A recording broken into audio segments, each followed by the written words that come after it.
Hello future IITians and NITians. तो आज अपन बात करेंगे एओडी यानी कि एप्लीकेशन ऑफ डेरिवेटिव के जेईई मेंस 2025 के जनवरी सेशन में जो भी क्वेश्चंस आए उन सब के बारे में। बट बिफोर दैट इसी तरीके से अपन ने लगभग सभी चैप्टर्स को कवर किया है, जिसका प्लेलिस्ट का लिंक आपको नीचे डिस्क्रिप्शन में मिल जाएगा। आप लोग वहां से जाके चेकआउट कर सकते हैं। बात करें इसके क्वेश्चंस के बारे में, जिसमें पहला क्वेश्चन काफी इंटरेस्टिंग सा है। अपने को एफ फंक्शन यहाँ पे दे रखा है जो कि इंटीग्रेशन के फॉर्मेट में, ठीक है। फिर बोला है कि ये जो एफ फंक्शन है इसके नंबर ऑफ लोकल मैक्सिमम और लोकल मिनिमम पॉइंट्स, ठीक है, लोकल मैक्सिमम और लोकल मिनिमम पॉइंट्स के बारे में बात कर रहा है, ठीक है। वैल्यू के बारे में बात नहीं कर रहा है, जिसका मतलब लोकल मैक्सिमम और लोकल मिनिमम पूछा है, कितने कितने इसके होंगे। अब जब भी अपन इस तरीके के क्वेश्चंस को देखते हैं, लोकल मैक्सिमा लोकल मिनिमा हम जब निकालते हैं, हमारा वहां पे मेन एम रहता है एफ डैश एक्स के साथ में। वहां पे एफ एक्स फंक्शन क्या है उससे कोई मैटर नहीं पड़ रहा अगर अपने को एफ डैश एक्स दे रखा है तो। अब यहाँ पे डेफिनेट इंटीग्रेशन के फॉर्मेट में है, जहाँ पे लेबनीज थ्योरम लगा के अपन यहाँ पे इसको सिंप्लीफाई कर सकते हैं, जिसमें अपन क्या करेंगे, सबसे पहले इस वैल्यू को इसमें डालें, ठीक है। तो यहाँ पे क्या होता है कि ये हो जाएगा एक्स की पावर 4, ठीक है। टी स्क्वायर तो एक्स स्क्वायर का स्क्वायर, टी एक्स की पावर 4 हो जाएगा minus 8 X square plus 15 divide by E की पावर एक्स स्क्वायर। उसके बाद में जो अपर लिमिट होती है उसका करते हैं डिफरेंशिएशन, जिसकी वजह से यहाँ पे 2x आ जाएगा। फिर आता है माइनस साइन, फिर उसके बाद इस जीरो को यहाँ पे डालते हैं जो कि अपने को 15 देगा ऊपर में और ई की पावर 0 देगा, है ना। और फिर उसके बाद में जीरो का डिफरेंशिएशन जो अल्टीमेटली 0 आएगा। मतलब ये पूरा पूरा पोर्शन खत्म हो गया, अपने पास में केवल इतना बचा। अब हमको क्या करना है, अब हमको यहाँ पे देखना है कि ये एफ डैश एक्स 0 कब होगा, क्रिटिकल पॉइंट निकालने बेसिकली। जिसके लिए एफ डैश एक्स को मैं क्या लिख सकता हूँ कि 2x तो आगे है ही, इसके फैक्टर कर दो। जैसे एक्स स्क्वायर को अगर मान लो अपन यहाँ पे बोलते हैं कि ये जो एक्स स्क्वायर है ये t लिखा हुआ है, तो यहाँ पे आता T square minus 8t minus यहाँ पे आ जाएगा 15, जिसके दो फैक्टर्स होंगे 5 और 3, यानी कि t माइनस 5 और t माइनस 3। सिंस t की जगह एक्स स्क्वायर है तो मैं डायरेक्टली यहाँ पे इसको क्या लिख सकता हूँ कि ये मेरे पास में लिखा है 2x into x square minus 5 और X square minus 3 divide by E की पावर एक्स स्क्वायर। अब हमको क्या करना है, हमको चाहिए क्रिटिकल पॉइंट, यानी कि F dash X equal to 0 करेंगे। अब डिनोमिनेटर तो कभी 0 होगा नहीं, क्योंकि ई की पावर मिनिमम से मिनिमम यहाँ पे 0 हो जाएगी, जिसकी वैल्यू भी 1 होती, तो ये तो कभी 0 होगा नहीं। तो अपने को न्यूमरेटर पे देखना है, तो न्यूमरेटर कब कब 0 हो सकता है, किस किस एक्स की वैल्यू पे होगा। सबसे पहले यहाँ पे x है तो ये 0 डालने पे 0 हो जाएगा। उसके बाद एक्स स्क्वायर माइनस 5, ये वाली वैल्यू 0, तो ये 0 कब होगी, जब x की वैल्यू प्लस माइनस रूट 5। और सिंस x एक रियल नंबर तो अपन दोनों वैल्यूज ले लेंगे, तो यानी कि x की वैल्यू आ जाएगी minus root 5 plus root 5। Similarly यहां से देखोगे तो यहां से आएगी माइनस रूट 3 और प्लस रूट 3। अब क्या करते हैं, अब अपन सारे के सारे पॉइंट्स को एक लाइन पे अरेंज करते हैं सबसे पहले। तो यहाँ पे सबसे पहले आएगा माइनस रूट 5, उसके बाद माइनस रूट 3, फिर बीच में आ जाएगा 0, फिर यहाँ पे रूट 3 और यहाँ पे आएगा रूट 5। अब हमको देखना है एफ डैश एक्स पॉजिटिव कब है, नेगेटिव कब है। तो जब वैल्यू रूट 5 से बड़ी होगी तो ये पॉजिटिव रहेगा, ये भी पॉजिटिव रहेगा और ये भी पॉजिटिव रहेगा, और डिनोमिनेटर तो हमेशा पॉजिटिव रहेगा। तो यानी कि यहाँ पे एफ डैश एक्स पॉजिटिव आएगा। जब रूट 3 से रूट 5 के बीच में बात करोगे तो ये वाली वैल्यू केवल नेगेटिव रहेगी, क्योंकि रूट 5 से छोटी है तो एक्स स्क्वायर 5 से छोटा है। यहाँ पे रूट 3 से रूट 5 की अगर मैं बात कर रहा हूँ तो इसका मतलब एक्स स्क्वायर की वैल्यू 3 से 5 के बीच में बात करो। तो जब एक्स स्क्वायर की वैल्यू 3 से 5 के बीच में रहेगी तो ये पॉजिटिव हो जाना है और ये वाली वैल्यू नेगेटिव हो जानी, जिसकी वजह से यहाँ पे एफ डैश नेगेटिव मिलेगा। फिर 0 से रूट 3, यानी कि एक्स स्क्वायर की वैल्यू 0 से 3, 0 से 3 जब एक्स स्क्वायर की वैल्यू रहेगी तो ये तो पॉजिटिव आएगा ही, ये भी नेगेटिव आएगा, ये भी नेगेटिव आएगा, दोनों के मल्टीप्लीकेशन से अपने को मिलेगा पॉजिटिव। फिर थर्ड वाले में इसके आगे आओगे तो अब ये वाला नेगेटिव है, ये भी नेगेटिव है, लेकिन ये भी नेगेटिव हो जाएगा क्योंकि x लेस देन 0 तो टोटल आउटकम नेगेटिव आएगा अपने पास। तो यहाँ पे फिर लेस देन 0, इसके बाद फिर से पॉजिटिव और फिर नेगेटिव, इस तरीके से चलिए। अब हमको क्या करना है, अब देखो सिंस अगर f dash x less than 0 है, जिसका मतलब नेगेटिव है, तो यहाँ पे ग्राफ डिक्रीजिंग होगा, पॉजिटिव है तो इंक्रीजिंग हो जाएगा, फिर से डिक्रीजिंग होगा, फिर इंक्रीजिंग हो जाएगा यहाँ तक, फिर उसके बाद डिक्रीज हो जाएगा और फिर इंक्रीज करेगा। हमको क्या चाहिए, number of local maximum, number of local minima. इस पॉइंट की बात करोगे तो ये होगा लोकल मिनिमा, ये वाला पॉइंट भी लोकल मिनिमा, और ये वाला पॉइंट भी लोकल मिनिमा। और लोकल मैक्सिमा की बात करोगे तो ये वाला पॉइंट अपने को लोकल मैक्सिमा देगा, और ये वाला पॉइंट भी लोकल मैक्सिमा देगा। तो लोकल मैक्सिमा के कितने पॉइंट्स हैं? 2, ये दोनों। और लोकल मिनिमा के कितने पॉइंट्स हैं? 1, 2 और 3। तो 2 एंड 3, देखो सबसे पहले मैक्सिमम लिखा है तो मैक्सिमा वाले 2, और फिर उसके बाद मिनिमम है तो मिनिमम वाले 3, तो यानी कि 2, 3। ये 2 एंड 3 इसके करेक्ट आंसर हो गए। अब नेक्स्ट क्वेश्चन पे आ जाओ। नेक्स्ट क्वेश्चन थोड़ा सा अलग टाइप का क्वेश्चन है, ठीक है। देखने से ऐसा भी लग रहा है कि ये तो क्वाड्रेटिक का है। यहाँ पे इसको अपन एओडी की हेल्प से भी कर सकते हैं। सिंस ये क्या बोल रहा है कि अपने पास में ए की जो सारी की सारी वैल्यूज है उसका सेट है अल्फा कॉमा बीटा, और ये कब है? जब ये अपने पास में इक्वेशन दे रखी है, इसके 3 डिस्टिंक्ट रियल रूट है, तो अपने को बीटा माइनस 2 अल्फा की वैल्यू बतानी है। बीटा माइनस 2 अल्फा निकालने के लिए ये इंटरवल चाहिए हमको, ये इंटरवल के लिए पहले ए चाहिए। तो अगर इसके 3 डिस्टिंक्ट रियल रूट्स हैं, देखो सबसे पहले अपन एओडी से कैसे करेंगे?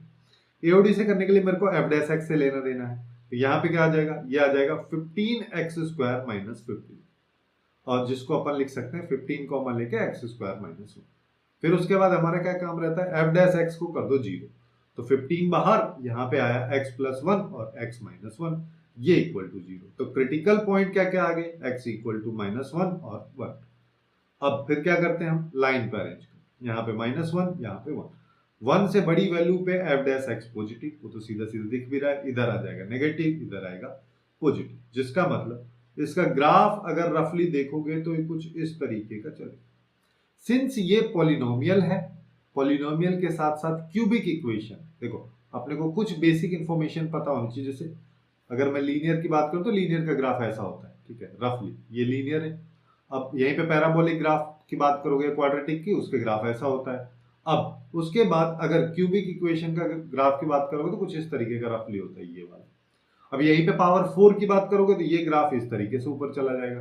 पावर 5 की बात करोगे तो यही ग्राफ ऐसे नीचे आ जाएगा। पावर 6 की बात करोगे तो यही ग्राफ ऐसे चला जाएगा। तो रफली एक ग्राफ का आइडिया हमको लग चुका है, जिसका मतलब ये एक्स क्यूब का ग्राफ है। अगर ये एक्स क्यूब का ग्राफ है जो कि रफली इस तरीके से कहीं ना कहीं ड्रॉ हो रहा है, तो यहाँ पे -1 और +1 पे देखो, यहाँ पे एओडी की थ्योरम भी अपन लगा सकते हैं। सिंस -1 और +1 में एफ डैश एक्स एक बार नेगेटिव है एक बार पॉजिटिव है, तो इसका मतलब यहाँ पे एक रूट लाई करेगा एफ डैश ऑफ -1 से एफ डैश ऑफ +1 के बीच में, जिसको अपन ऐसा भी बोल सकते हैं कि अगर एक बार अपने पास में नेगेटिव है फिर पॉजिटिव जा रहा है, तो F of -1 into F of +1 less than 0। बस यही थ्योरम अपने को यहाँ पे लगाना है, क्वेश्चन खत्म।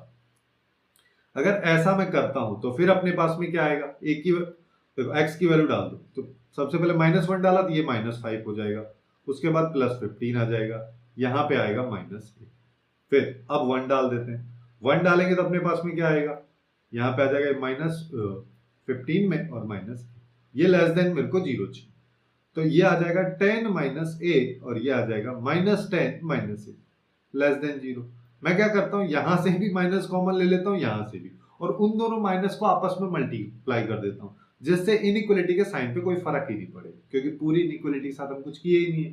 तो हम यहाँ पे कर देंगे a -10 और ये आ जाएगा a +10, ये लेस देन 0 है, जिसका मतलब ये -10 हो गया, 10 हो गया, तो यहाँ पे पॉजिटिव नेगेटिव पॉजिटिव, तो a की वैल्यू आ गई -10 से 10 के बीच में। अब यही अल्फा बीटा है, बस खत्म हो गया। तो अब अपने को चाहिए बीटा, बीटा की वैल्यू है, जैसे इसको अल्फा कॉमा बीटा से कंपेयर करोगे तो बीटा की वैल्यू 10 है, तो 10 -2 इंटू ये आ जाएगा अपने पास में 30, और यही इस क्वेश्चन का करेक्ट आंसर होगा। अब नेक्स्ट क्वेश्चन पे आ जाओ। Next question word problem type की प्रॉब्लम बेसिकली यहाँ पे है, जो कि एओडी में देखी जाती है। रेट ऑफ चेंज से रिलेटेड क्वेश्चंस की बेसिकली यहाँ पे बात करें तो यहाँ पे अपने पास में क्या बोल रहे हैं, हमारे पास में स्फेरिकल चॉकलेट बॉल है, ठीक है, उस पे आइसक्रीम की कोटिंग हो रही है यूनिफॉर्म थिकनेस के साथ, ठीक है। तो अपन यहाँ पे रफली क्या कर सकते हैं कि मैं बोल देता हूँ, मान लो ये अपने पास में एक स्फेरिकल बॉल हो गया चॉकलेट का, जिस पे यहाँ पे कोटिंग कर देते, मान लो इतना इतना मतलब इतना इतना कोटिंग हो रहा है, यूनिफॉर्म थिकनेस का है, तो मैं इसको इस तरीके से बता देता हूँ, ये आइसक्रीम का इस पे कोटिंग।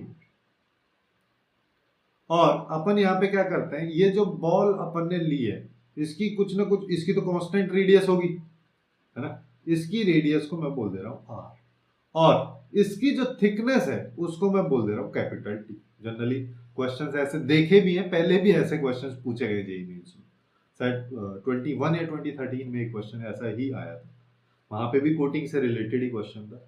अब यहाँ पे बोल रहा है कि जब इसकी थिकनेस 1 सेंटीमीटर, ठीक है, जब टी की वैल्यू 1 सेंटीमीटर, तो उस सिचुएशन में रेट ऑफ चेंज या फिर रेट ऑफ आइसक्रीम के मेल्ट होने की रेट, जिसका मतलब यहां पे क्या हो रहा है कि जैसे पूरे की अगर मैं बात करूं बाहर की थिकनेस के साथ, इसका कुछ ना कुछ वॉल्यूम होगा, और ये आइसक्रीम है तो अभी टाइम के साथ में धीरे धीरे मेल्ट हो रही है, जिसका मतलब इसका वॉल्यूम घट रहा है।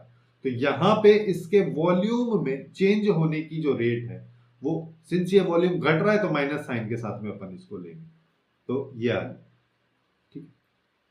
जब भी डिक्रीमेंट होता है तो उसको, ये बेसिकली यहाँ पे जो माइनस है ये डिक्रीमेंट को रिप्रेजेंट कर रहा है और कुछ नहीं, ठीक है।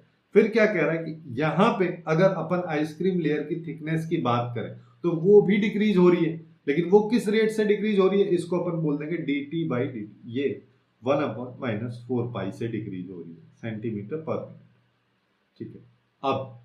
अब अपने को बताना है चॉकलेट बॉल का surface area without ice cream layer, ठीक है। सरफेस एरिया का फॉर्मूला बॉल के लिए, जो कि एक स्फेरिकल है, 4πr² होता है। अब यहां पे आर अपने को केवल ये निकालना है। अब ये निकालने के लिए इसने कंडीशंस दे रखी है, ठीक है। तो अब देखो, सबसे पहले अपन बात करते हैं वॉल्यूम, ठीक है। टोटल वॉल्यूम इसका क्या हो जाएगा, टोटल वॉल्यूम होएगा पूरा, पहले थिकनेस के साथ में अगर निकालें तो 4π/3, और यहाँ पे r प्लस टी, ये टोटल रेडियस है फाइनल वाली, ठीक है। बाहर वाली रेडियस ये होगी, इसमें से घटा दूं अगर मैं, ठीक है, पाई आर की, तो अपने पास टोटल ये जो वॉल्यूम है, ये आइसक्रीम का वॉल्यूम आ गया।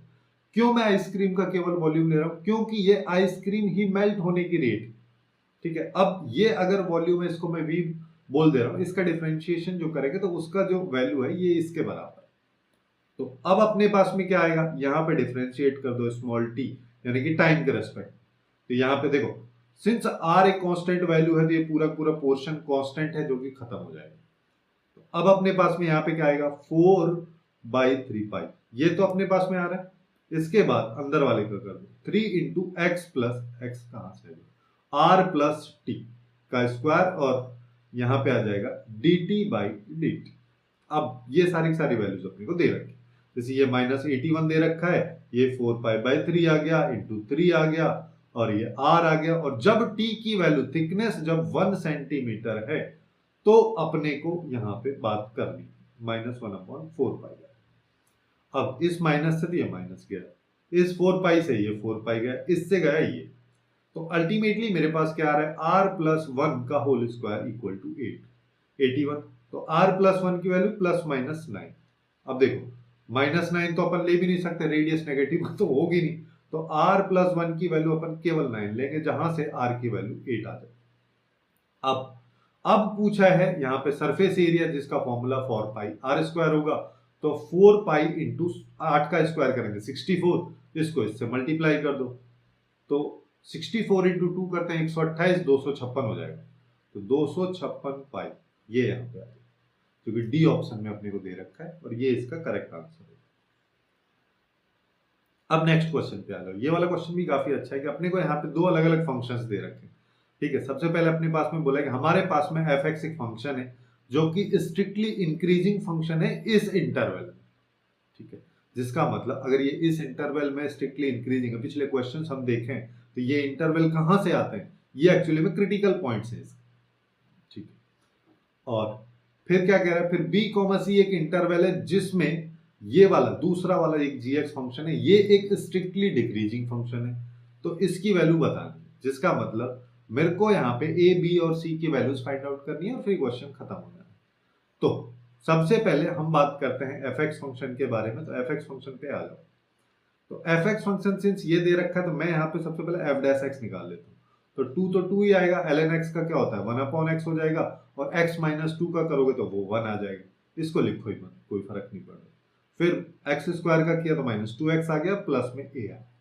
अब जब भी हम क्रिटिकल पॉइंट निकालते हैं तो हम देखते हैं f dash x equal to 0 कब हो रहा है, नॉट डिफाइंड कब हो रहा है, जहां पे अपने पास में दो तरीके के पॉइंट आते हैं, क्रिटिकल पॉइंट और स्टेशनरी पॉइंट।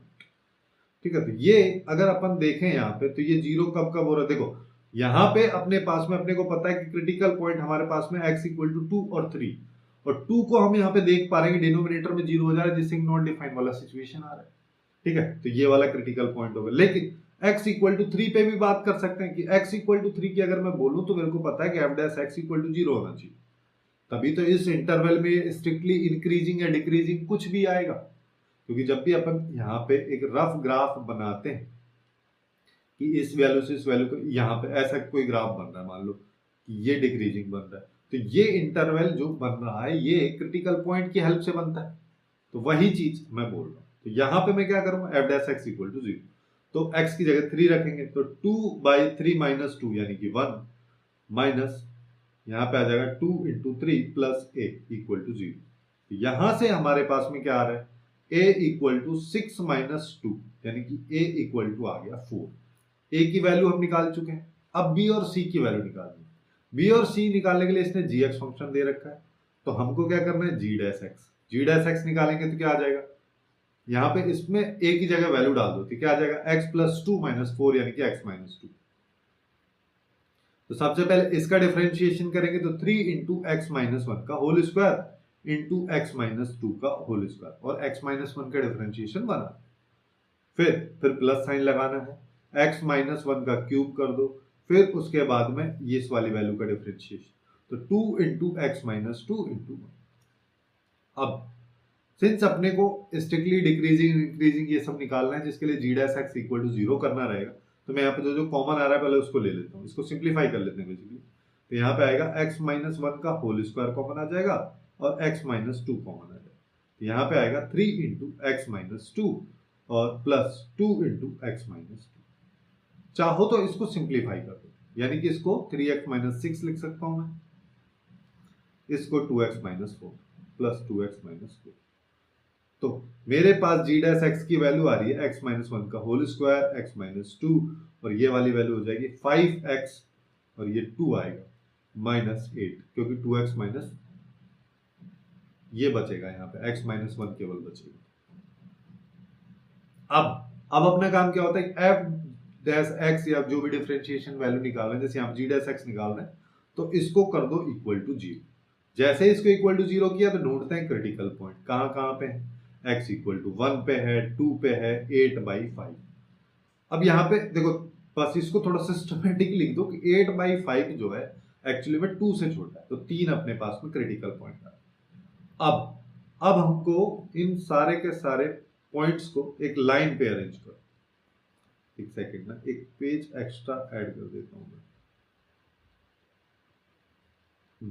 इन सबको हम एक लाइन पे अरेंज कर देंगे, जहां पे 1 आएगा, फिर 8/5 आएगा, फिर आएगा 2। अब जैसे ही, अब देखो अपने पास f डैश x या g डैश x की वैल्यू ये है। अब यहाँ पे जैसे 2 से बड़ी वैल्यू डालूंगा तो पहला वाला पॉजिटिव रहेगा, दूसरा भी पॉजिटिव, तीसरा भी पॉजिटिव, तो ये तो पॉजिटिव आएगा ही आएगा। तो और इसमें बात करोगे तो यहाँ पे हो जाएगा नेगेटिव, जैसे 8/5 से 2 तक की वैल्यू, तो उससे ये वाला पॉजिटिव रहेगा, लेकिन ये नेगेटिव हो जाएगा, और ये भी पॉजिटिव रहेगा, तो ये नेगेटिव दे देगा। फिर उसके बाद 1 से 8/5 में ये भी नेगेटिव, तो पॉजिटिव आ जाएगा, और ये तो पॉजिटिव हमेशा ही रहने वाला है, तो ये पॉजिटिव आ जाएगा। उसके बाद 1 से छोटे में देखोगे तो ये नेगेटिव, लेकिन ये तो रहेगा ही पॉजिटिव, क्योंकि यहाँ पे होल स्क्वायर हो रखा है, तो यहाँ पे भी पॉजिटिव आएगा। तो इसका रफली अगर ग्राफ बनाओगे तो देखो यहां से इंक्रीजिंग होगा, फिर उसके बाद फिर से इंक्रीजिंग होगा, फिर ये ग्राफ डिक्रीजिंग होगा, और फिर इंक्रीजिंग। यहां पे ये जो पॉइंट आता है, जब प्लस से प्लस या माइनस से माइनस आता है, इस पॉइंट को अपन क्या बोलते हैं, पॉइंट ऑफ इन्फ्लेक्शन। ठीक है, हालांकि ये पूछा नहीं है, बट फिर भी मैं बता दे रहा हूं नॉलेज के लिए। फिर अगर मैं डिक्रीजिंग वाला सीन देखूं तो केवल यहां पे, यानी कि 8/5 से 2 की इंटरवल में ये फंक्शन डिक्रीजिंग है, स्ट्रिक्टली डिक्रीजिंग। तो हमको यहां से इसको b, c से कंपेयर करो, तो b की वैल्यू भी मिल गई, c की वैल्यू भी मिल गई, और a की तो अपने को ऑलरेडी पता है, तो यहाँ पे आएगा 104 प्लस यहाँ पे आ जाएगा 8/5 माइनस 2, तो यानी कि 100 इंटू 2 प्लस 8/5, तो ये आ जाएगा 100 इंटू, ये आ जाएगा 18, 5 ये 20, तो यहाँ पे आएगा 360, 360 इसकी वैल्यू आ जाएगी, जो कि अपने को बी ऑप्शन में देगा, ये इसका करेक्ट आंसर। अब नेक्स्ट क्वेश्चन पे आ जाओ। नेक्स्ट क्वेश्चन काफी अच्छा सा मिनिमम मैक्सिमम वाला दे रखा है यहाँ पे, है ना। ये दोनों इक्वेशंस बराबर हैं, या तो ऐसा कर लो कि पहले इस फंक्शन को खोल लो और फिर जाके इसके बराबर एक बार कुछ वैल्यू आ रही है उसको रखो, फिर दूसरी, फिर तीसरी, इस तरीके से। बट मैं बोल रहा हूँ वो सब करने की बजाय अपन इसको बहुत आसानी से कर सकते हैं। कैसे कर सकते हैं? सबसे पहले इसके बारे में बात कर लेते हैं, इसके बारे में। मतलब जैसे अगर मान लो मैं x-3 का ग्राफ बनाऊंगा, तो x-3 का ग्राफ अपने पास में कहां पे बनेगा? मॉड ऑफ x-3 का। मॉड ऑफ x-3 की बात करोगे, जब x इक्वल टू 0 तो y की वैल्यू 3, लेकिन जब y इक्वल टू 0 तो x की वैल्यू अपने पास में 3 आए, ठीक। जिसका मतलब यहां से जाएगा, इसको कट करेगा और ये चला, ये अपने पास में इसका ग्राफ हो गया। दूसरा ग्राफ किसका आएगा? x+2 का, तो ये कहां पे आएगा? ये आएगा -2 पे। अब यहां से तो ये गया, एक सेकंड, यहां से ये गया, इसको ना मैं थोड़ा सा इधर कर दे रहा हूं, यहां से ये गया और इसके बाद ये जाएगा इधर से, और जब x की वैल्यू 0 होगी तो y की वैल्यू यहां पे 2 आएगी। इस तरीके से ग्राफ जा रहा है, ठीक है। अब क्वेश्चन में क्या बोला है? क्वेश्चन में अपने को चाहिए इसका मिनिमम, ठीक है। तो मिनिमम ले लेते हैं। मिनिमम लेने का मतलब यहाँ पे क्या हो रहा है कि जो ग्राफ नीचे है उसको लेना है, तो यहाँ पे क्या आएगा? ये वाला ग्राफ चलता जाएगा यहाँ तक, फिर यहाँ तक ये वाला चलता जाएगा, कहां तक जाएगा? इस पॉइंट तक। फिर उसके बाद अब मिनिमम में ये वाला आ जाएगा। तो एक्चुअली में इस राइट साइड में जो फंक्शन लिखा है उसका ग्राफ ये है। अब मेरे को सिंस सॉल्यूशन चाहिए, तो मैं एक्चुअली में क्या करता हूँ ना, लेफ्ट में जो ग्राफ लिखा उसी को भी इसी के साथ बना देता हूँ। इस ग्राफ को थोड़ा सा देख लो। इस ग्राफ को अगर अपन देखेंगे, x² + 3x+2, ये क्वाड्रेटिक इक्वेशन है, सीधा सीधा पता चल रहा है इसका एक फैक्टर x+2 है, एक फैक्टर x+1 है, यानी कि x की दो वैल्यूज -2 और -1। सिंस ये वैल्यू -2 है तो -1 कहीं यहाँ पे होगी, और इसका ग्राफ ऐसे कुछ आएगा, -2 पे कट करेगा, उसके बाद इस पे कट करेगा -1 पे, और y एक्सिस को कहां पे कट करेगा? जब x इक्वल टू 0 हो। जब x इक्वल टू 0 डालोगे तो y इक्वल टू 2 से जाएगा ये, ऐसे। अब हमको क्या चाहिए? हमको चाहिए सॉल्यूशंस, मतलब कि इसके सॉल्यूशन वो होंगे जो x की वैल्यूज यहां पे भी हो, जो x की वैल्यूज यहां पे भी हो, जिसका मतलब जो पॉइंट ऑफ इंटरसेक्शन अपने पास में निकल के आएंगे, कॉमन पॉइंट आएंगे, कॉमन वैल्यूज आएंगे, वो इसके सॉल्यूशन होंगे। तो एक तो ये कॉमन है, ठीक है, ब्लू वाले के साथ में देखना है, ब्लू वाले से जो मैंने साइडेड वाला ग्राफ बनाया उस पे, और दूसरी वैल्यू ये, ठीक है। इन दोनों पे ये दोनों ग्राफ एक दूसरे को कट कर रहे हैं, उसके अलावा और कहीं पे भी ना टच कर रहे हैं ना कट कर रहे हैं। तो x इक्वल टू 0 और x इक्वल टू -2। सिंस ये क्या बोला है? ये बोल रहा है नंबर ऑफ सॉल्यूशन, तो नंबर ऑफ सॉल्यूशन हो गए 2। अब नेक्स्ट क्वेश्चन पे आ रहे हैं। नेक्स्ट क्वेश्चन में क्या बोला? सम ऑफ लोकल मिनिमम वैल्यूज, ठीक है। यहाँ पे वैल्यूज के बारे में बात कर रहा है, तो मिनिमम वैल्यू जो आ रही है, ना कि यहाँ पे लोकल मिनिमा अपने को निकालना है। लोकल मिनिमा x की वैल्यूज होती है, और लोकल मिनिमम वैल्यू मतलब फंक्शन की वैल्यू, उस पे बात होगी। तो सबसे पहले इस फंक्शन को थोड़ा सा डिफाइन कर देते हैं, क्योंकि सिंस यहाँ पे मॉड लगा है तो इसका इंटरवल को अलग अलग कर लो। यहाँ पे इसको क्या कर सकते हैं? -1 से 0 और 0 से 2। क्यों? क्योंकि मॉड x है, तो x लेस देन 0 पर x ग्रेटर देन 0 पे अलग अलग तरीके से खुले। तो मैं यहाँ पे क्या कर सकता हूँ? इसको लिख दूं कि f(x) फंक्शन यहाँ पे तो आया 1 - 2x, कब? जब x लेस देन -1, ठीक है। यहाँ पे क्या आ जाएगा? 1/3, 7 + 7 - 2x आ जाएगा, कब? जब x -1 से 0 के बीच में। फिर यहाँ पे प्लस आ जाएगा, कब? जब x 0 से 2 के बीच में। फिर उसके बाद में 11/18 आ जाएगा। इसको मल्टीप्लाई कर दो, ठीक है, क्योंकि आगे चल के जब भी मेरे को मिनिमम वैल्यूज में मैक्सिमम वैल्यू सब कुछ निकालना है, उसके लिए एफ डैश एक्स निकालना रहेगा। एफ डैश एक्स निकालने के लिए मेरे को डिफरेंशिएट करना रहेगा इसको। डिफरेंशिएट करने के लिए सबसे पहले ये अगर एक सिंपल क्वाड्रेटिक में लिखा हो तो ज्यादा अच्छा। तो यहाँ पे आ जाएगा x square minus 9x plus 5 20, ये आ जाएगा x ग्रेटर देन 2। ये अपने पास में एक्चुअली में फंक्शन दे रखा है। अब हमको एफ एक्स से कोई लेना देना नहीं है, हमको तो एफ डैश एक्स से मतलब है। तो एफ डैश एक्स निकाल लो। एफ डैश एक्स अगर मान लो मैं निकाला तो यहाँ पे आएगा -2 जब x लेस देन -1। यहाँ पे क्या आएगा -2/3 कब, जब x की वैल्यू यहाँ पे। फिर आएगा +2/3 कब, जब x की वैल्यू यहाँ पे। और यहाँ पे देखोगे तो ये क्या आएगा 11/18 तो आएगा ही आएगा, उसके साथ में आएगा 2x - 9। तो 2x - 9 ये कब है, जब x ग्रेटर देन 2। अब क्वेश्चन क्या कहता है, जब भी अपने को मैक्सिमम मिनिमम वैल्यू ये सब निकालना है तो हमको चाहिए F dash X equal to 0। अब ना तो पहला 0 हो रहा है, ना दूसरा हो रहा है, ना तीसरा हो रहा है, केवल और केवल चौथा वाला 0 हो रहा है। तो केवल अपन फोर्थ वाले पे बात करेंगे, यानी कि 8 यहाँ पे आ जाएगा 2x - 9 इक्वल टू 0। तो x इक्वल टू 9/2 ये अपने पास में एक क्रिटिकल पॉइंट आ गया।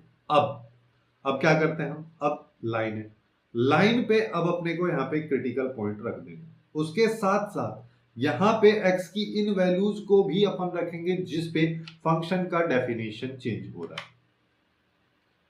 जैसे यहाँ पे सबसे पहले -1 आएगा, फिर 0 आएगा, फिर 2 आएगा और फिर आएगा 9/2। ठीक है, हाँ, क्योंकि 9/2 अपने पास में क्रिटिकल पॉइंट। अब 9/2 से बड़ी वैल्यू पे अपने को क्या पता है, जैसे 9/2 से बड़ी वैल्यू डालोगे ये पॉजिटिव आएगा, जिसका मतलब एफ डैश एक्स पॉजिटिव आएगा। 2 से 9/2 के बीच की वैल्यू की बात करोगे, 2 से बड़ी लेकिन 9/2 से छोटी, जिसमें क्या होगा, ये वाली वैल्यू नेगेटिव आएगी तो ये अल्टीमेटली नेगेटिव आएगा। तो यहाँ पे आ जाएगा एफ डैश एक्स नेगेटिव। उसके बाद जब x की वैल्यू 0 से 2 के बीच में, मतलब यहाँ, तो यहाँ एफ डैश एक्स क्या है, +2/3 यानी कि पॉजिटिव।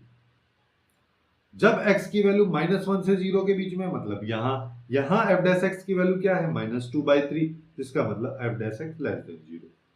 उसके बाद x जब लेस देन -1 है तो यहाँ पे आएगा, जिसका मतलब यहाँ पे भी F dash x less than 0। अब हमारे पास में ये आ चुका। अब हमको क्या करना है, अब यहाँ पे हमको एक रफ ग्राफ इसका ड्रॉ करेंगे। देखो सबसे पहले क्या होगा, ये एक डिक्रीजिंग हो गया, उसके बाद में फिर से डिक्रीजिंग है तो फिर से ये आएगा।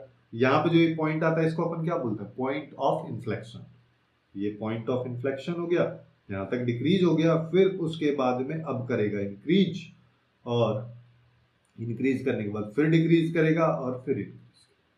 हमको चाहिए मिनिमम, ठीक है, लोकल मिनिमम वैल्यू। तो लोकल मिनिमम वैल्यू जब भी आती है वो मिनिमा पे ही तो आएगी, तो मिनिमा देख लेते। वैसे एंड पॉइंट्स पे भी आ सकती है, अगर मान लो जैसे यहाँ पे तो ये बढ़ता हुआ ग्राफ, लेकिन अगर स्टार्ट ही ग्राफ ऐसे हो रहा होता तो अब मिनिमम यहाँ पे आए, ठीक है, लेकिन ये तो इंक्रीज हो रहा है, मतलब कि ग्राफ ऊपर से आ रहा है तो वो तो मैक्सिमम वैल्यू में जाएगा। तो दो सीन है अपने पास में, ठीक है, कि एक तो देखो ये वाली वैल्यू 0 को मैं यहाँ रखता हूँ जिससे सही से दिखे। एक तो ये वाली वैल्यू, यहाँ पे अपने पास में एक लोकल मिनिमा आएगा, ऐसे ही एक वैल्यू ये है, यहाँ पे भी मेरे पास में लोकल मिनिमा आएगा। अब इस लोकल मिनिमा का मेरे को करना क्या है, इस लोकल मिनिमा की अगर मैं बात करूंगा, एक सेकेंड में एक पेज और एक्स्ट्रा ऐड करना पड़ेगा इसमें। हाँ, तो लोकल मिनिमा की मैं बात करूं तो x की ये वैल्यूज है, तो इस पे जो आउटपुट आ रहा है मिनिमम आउटपुट आ रहा है, तो वो निकाल लेते। सबसे पहले f(0) वाला आउटपुट, तो f(0) अब डालना कहां पे ये भी देख लो। यहां पे देखोगे तो 0 यहां पे जाएगा इसमें, तो इसमें आउटपुट क्या आ जाएगा इसका, यहां पे आएगा 2/3। फिर अब यहां पे आ जाओ 9/2, सॉरी ये गलत हो गया, ठीक है, 2/3 क्यों आएगा, यहाँ पे 0 की अगर बात करो तो 0 इस वाले फंक्शन में जाएगा, यहाँ पे अगर करोगे तो ये 0 हो जाएगा, तो यहाँ पे 7/3 इसका आउटपुट आएगा।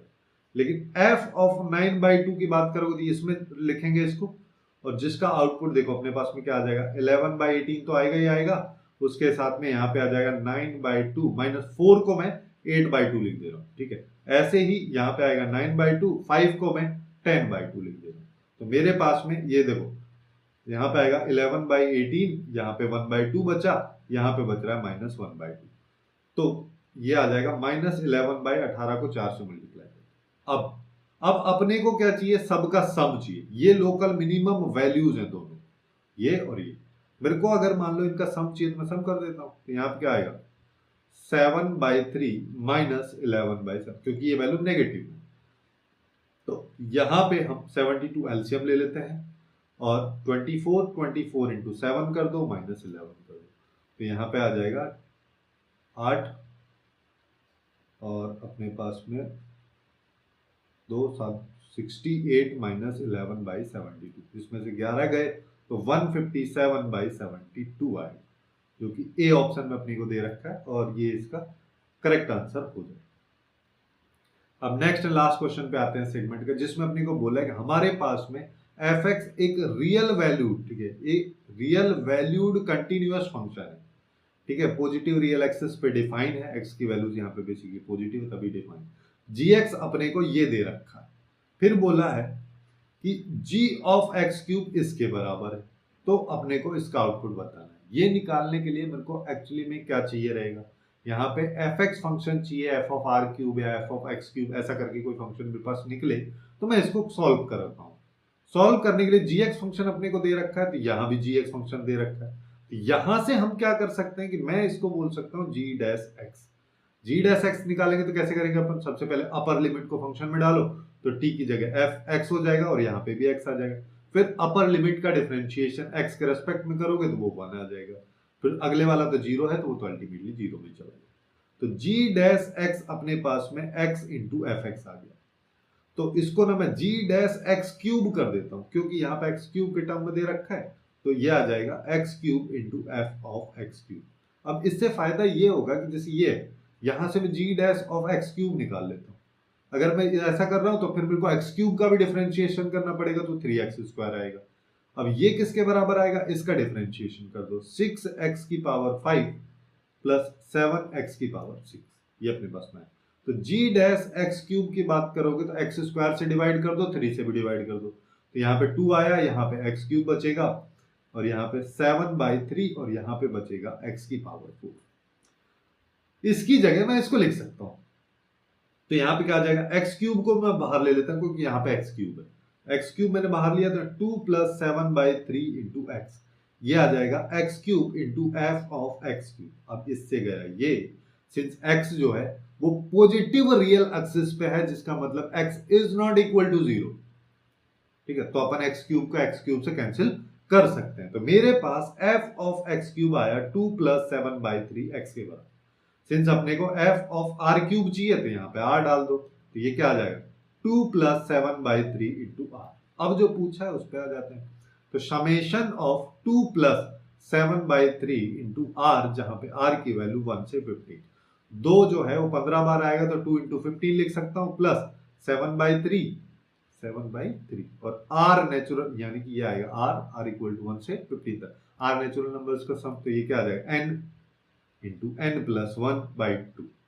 अब इसको बस सिंप्लीफाई करना है, देखो यहां पे आया 30, यहां पे देखो 2 से गया 8, 2 से गया 5, तो 40 इंटू 7, तो इसको कर देते हैं 280, इसको कर देते हैं 30, ये आ गया 310, जो कि बी ऑप्शन में दे रखा है और ये इस क्वेश्चन का करेक्ट आंसर हो जाए।